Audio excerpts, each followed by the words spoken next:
نماز کے جس رکن کو ادا کرنے کی طاقت ہو وہ ادا کرنا واجب ہے. مثلا آپ قیام کر سکتے ہیں لیکن رکوع نہیں کر سکتے تو قیام کر لیجئے. آپ قیام نہیں کر سکتے لیکن رکوع کر سکتے ہیں تو رکوع کر لیجئے. آپ قیام اور رکوع کر سکتے ہیں, سجدے میں نہیں جا سکتے تو قیام اور رکوع تو پراپر کیجئے. سجدے کے لیے آپ کرسی پہ بیٹھ کے اشاروں سے نماز پڑھ لیجئے.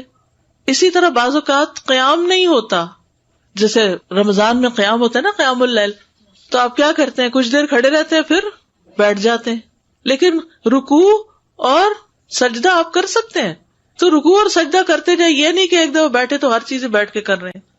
تو یہ یاد رکھیے کہ نماز کا جتنا رکن آپ ادا کر سکتے ہیں, اگر سارا وقت کھڑے نہیں ہو سکتے, آدھا بھی ہو سکتے تو آدھا کھڑے ہو جائے پھر بیٹھ جائیں, لیکن جب رکوع کا ٹائم ہے تو کھڑے ہو جائے پھر رکوع کر لیں.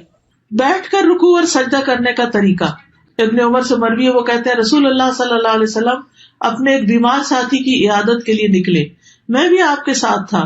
جب اس کے پاس پہنچے تو کیا دیکھتے کہ وہ ایک لکڑی پر نماز پڑھ رہا ہے اور سجدہ کرتے وقت اپنی پیشانی اس پر ٹیکتا ہے. آپ صلی اللہ علیہ وسلم نے اس کی طرف اشارہ کیا تو اس نے لکڑی کو پھینک دیا اور اس نے تکیہ پکڑ لیا. تو رسول اللہ صلی اللہ علیہ وسلم نے فرمایا اس کو بھی ہٹا دو, یعنی تکیے کو.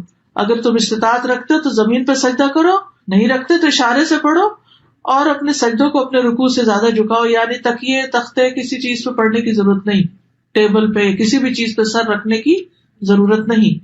اور یہ حدیث یاد رکھیے.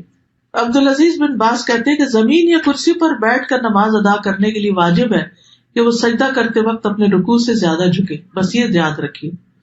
لیکن سجدے کی حالت میں اس کے لیے واجب ہے کہ اگر استطاعت ہو تو زمین پر ہاتھ رکھے اور رکوع میں دونوں گھٹنوں پر, یعنی جیسے نیچے بیٹھ کے کوئی پڑھ رہا ہے تو رکوع کے وقت کیا کرے, گھٹنوں پر ہاتھ رکھ لے, اور سجدے کے وقت کیا کرے, زمین پر ہاتھ رکھ لے. لیکن کوئی لکڑی اور بینچ اور یہ کچھ بھی رکھنے کی ضرورت نہیں.